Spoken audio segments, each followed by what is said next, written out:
आज तक जो भी विस्थापित हुए उनसे संबंधित बातों को मैं रखने के लिए प्रेस कॉन्फ्रेंस बुलाया हूँ।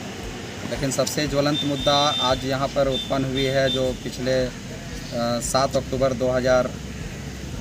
2021 को सिल्वर जुबली पार्क का सुंदरीकरण का शिलान्यास किया गया था, जो कि अधिकारियों के आवास के बस घर के सामने में वो पार्क बन रही है, जिसमें करोड़ों की लागत है। और हम लोगों ने ट्रांसपेरेंसी और अकाउंटेबिलिटी के तहत वहाँ पर भौतिक निरीक्षण करने का प्लान किया और हमारे मंच के काफ़ी लोग वहाँ पर पहुँचे। और ट्रांसपेरेंसी एंड अकाउंटेबिलिटी के तहत जनता का पैसा है, यानी कि जनता का जो पैसा है उसके उस वही पैसा से जो सरकारी कार्य किए जाते हैं, यानी कि वो जनता का पैसा है तो जनता हिसाब रखने का पावर रखती है, जिसके वजह से हम लोगों ने वहाँ पर गया और उस कार्य का वर्क ऑर्डर और एस्टिमेट का डिमांड किया। तो वहाँ पर ठेकेदार जो है वो बोले कि आप प्रबंधन से लीजिए, मतलब उनके पास पेपर था ही नहीं। फिर टीटीपीएस के डीजीएम उप महाप्रबंधक महोदय से हमने फ़ोन पे बात किया तो उन्होंने कहा कि आपका इंटाइटलमेंट नहीं है।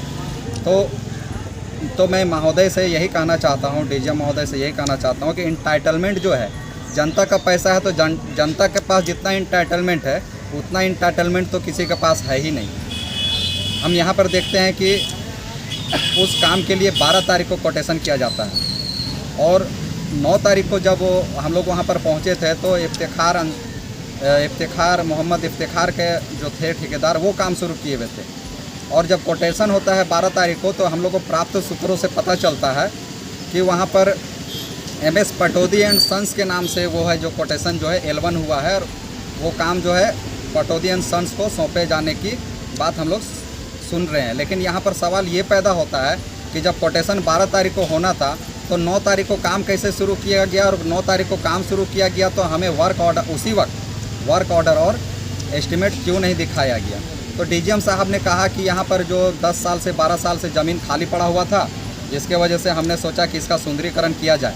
तो मैंने बस उनसे बस इतना ही सा कहा कि जो पुनर्वास का जो मामला है जो 30 साल से लंबित पड़ा हुआ है, जिन्होंने अपने ज़मीन को अपना घर बाड़ी सब कुछ दे दिया इस प्लांट को बसाने के लिए, लेकिन आज तक उनको पुनर्वास नहीं मिला।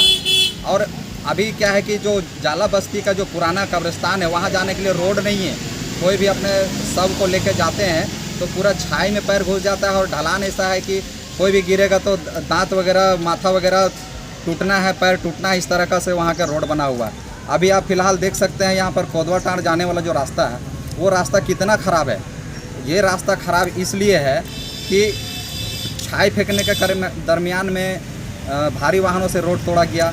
रेल जब क्रॉस कर रही थी तो रेलवे लाइन जब बना तो वहाँ रोड काट के उसको गड्ढा बना, तो ओवर ब्रिज भी नहीं बना हुआ। तो इन सारे चीज़ों को ये लोग ध्यान नहीं आकर्षित करते हैं और तरह तरह के नए नए कार्य को शुरू करने का प्लानिंग करते हैं। विद्या का मंदिर होता है स्कूल। अभी हमारे स्कूल जो बिरसा स्कूल है, बिरसा स्कूल से इस क्षेत्र के अधिक से अधिक बच्चे जो है पढ़कर निकले हैं और अभी भी पढ़ाई कर ही रहे हैं। सोना सोवरन स्मारक उच्च विद्यालय हमारे माननीय मुख्यमंत्री के दादा और दादी के नाम से सोना सोवरन स्मारक उच्च विद्यालय बना हुआ है, लेकिन वहाँ के बच्चे लोगों को जब देखिएगा तो वहाँ से पानी छूता है। वहाँ पर छात्र छात्राओं को शौचालय के लिए सही व्यवस्था नहीं है। अभी तिलका मांझी चौक बना है, अम्बेडकर चौक बना है, बिरसा चौक बना है। इनकी क्वालिटी को अगर आप देखिएगा, इनकी गुणवत्ता को अगर आप देखिएगा तो लगेगा कि यहाँ पर निम्न कोटि की सामग्री का इस्तेमाल किया गया। और आज जो है कि टाइल्स वगैरह जो है कि बिखर रहे हैं और सारा कुछ टूटने का कगार पे है। आपका भामा शाह जो स्टैचू बना हुआ है वहाँ पर इतना झाड़ जंगल हो गया है कि उसका कोई उपयोग ही नहीं समझ में आ रहा है। अभी हमारे बैंक मोड़ में तिलका मांझी चौक बना हुआ है, वहाँ पर इतना झाड़ हो गया है कि सांप बिच्छू का डर हमेशा रहता है और बच्चे आसपास में खेलते रहते हैं। डर की संभावना बनी रहती है कब कुछ ना अप्रिय घटना हो जाए। अभी हम विस्थापितों की बात करते हैं तो सुप्रीम कोर्ट का ऑर्डर के अनुसार जाला को नियोजन देना था 254, ग्राम जाला को 254 नियोजन देना था, ग्राम ललपनिया को 194 नियोजन देना था। उसमें से जाला को अभी मात्र 216 मिला है, यानी कि 38 नियोजन शेष है। और ग्राम ललपनिया को 194 देना था, जिसमें से 173 दिया गया था, जिसमें से 21 नियोजन शेष है। दोनों को अगर हम मिलाते हैं तो पता चलता है कि 59 नियोजन अभी भी शेष है, जिसके बारे में गोल मटोल बात करते हैं कि हम लोगों ने नौकरी पूरी कर दी है। तो हम लोग इस सब गोल मटोल बातों पे मानने के लिए तैयार नहीं है। सुप्रीम कोर्ट का जो ऑर्डर है उस ऑर्डर के हिसाब से टीटीपीएस जो है नियोजन दे विस्थापितों को। साथ ही यहाँ पर यह भी देखा गया है कि कंटीजेंट हो कंटीजेंट हो या फिर सप्लाई हो या फिर कॉन्ट्रैक्ट हो या फिर किसी भी तरह चतुर्थ वर्ग से नीचे जितना भी रोजगार का विशेष जो ध्यान दिया जाता है, वो जो सोर्स पैरवी पे जो होते हैं बस उन्हीं लोगों का काम किया जाता है, जिन्होंने अपना ज़मीन दिया है, अपना घर बारी सब कुछ इस प्लांट को बसाने के लिए दे दिया गया। उसके लिए आज तक कोई भी सीट आरक्षण नहीं किया गया, प्राथमिकता के आधार पर नहीं देखा जाता है। कंटीजेंसी वालों को अभी रेगुलर करने का प्रयास किया जा रहा था, जिसको आपत्ति जताते हुए रोक लगाया, क्योंकि उसमें सारे लोग बाहरी हैं, कोई साहब के रिश्तेदार हैं तो कोई साड़ू हैं तो कोई इसी तरह से हैं। अपना यहाँ पर सभी अपना रोटी सेकने का काम कर रहे हैं, दाल गलाने का काम कर रहे हैं। अभी हम लोग देखते हैं कि बाहर के अभी 3 महीना के अंदर में कितने गेट पास बने हैं, 6 महीना के अंदर में जितने भी नए गेट पास बने हैं। हम TTPS से यही जानना चाहते हैं, उन सारे गेट पास की जानकारी हमें दें कि वो लोग कहाँ के हैं, वो यहाँ के हैं या बाहर के हैं, स्थानीय लोग हैं या बाहर के लोग हैं। हम लोग उसको चिन्हित करेंगे। हम लोगों को ये जानना बहुत ज़रूरी है, क्योंकि हम लोग पारदर्शिता और जवाबदेही चाहते हैं। बगैर पारदर्शिता और जवाबदेही के आज यहाँ पर अब कोई काम नहीं होने वाला है।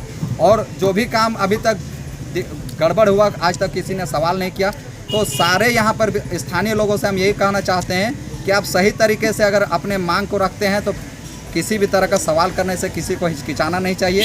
जिस तरह से आज हम इन सवालों को लेकर खड़े हैं, उन्हीं तरह से सारे लोगों को मिलकर इन सवालों को सवाल करना होगा प्रबंधन से, क्योंकि जो पैसा है वो हमारा और आपका पैसा है। किसी का ये पैसा नहीं है, घर का तिजोरी से निकाला हुआ पैसा नहीं है कि वो अपने पैसे से वो ये सारे काम करते हैं। अभी यहाँ पर डिप्लोमा, ITI और बहुत सारे लोग जो है कोर्स करके बैठे हुए हैं विस्थापित लड़के। और 1988 में यहाँ तक P सरकार GM थे, उन्होंने शिबू सोरेन को यह भी पत्र लिखा था कि यहाँ पर जो भी रोजगार के अवसर मिलेंगे उसमें विस्थापितों को प्राथमिकता दी जाएगी। तो आज ये प्राथमिकता हम लोगों को और यहाँ के विस्थापितों को और यहाँ के स्थानीय लोगों को क्यों नहीं दी जा रही है? क्यों नहीं? जब 102 बहाली यहाँ पर किया जाता है मनमानी तरीके से द्वितीय फेज के लिए, लेकिन जो प्रथम फेज के लिए 59 विस्थापितों का नियोजन जो बाकी है वो अभी तक क्यों नहीं किया गया? इस पर हमें सवाल उत्पन्न होता है। दूसरी बात है कि लोग यहाँ पर जो स्थानीय संवेदक हैं, जो विस्थापित संवेदक हैं, उनको 6 महीना साल भर हो जाता है, लेकिन यहाँ पर काम कुछ मिलता नहीं है। और जो बाहर के जो अपने चहेते ठेकेदार हैं, चहेते संवेदक हैं, जो शुरू से काम कर रहे हैं और अभी तक जो है कि एक ही ठेकेदार का देखिएगा 4, 5, 10, 15, 20 साइट उनका चल रहा है ना। 20-30 साइट तो ज़रूर चल रहा है। हम ये पूरा विश्वास के साथ कहते हैं कि जो बहुत सारे ऐसे चहेते ठेकेदार हैं, उनका जो है कि कॉन्ट्रैक्ट का काम हो या फिर किसी भी तरह का काम हो, सिविल का काम हो, एक ही ठेकेदार को देना, यानी कि यहाँ के विस्थापितों को रोजी रोटी करने का कोई विकल्प नहीं दिया जाता है।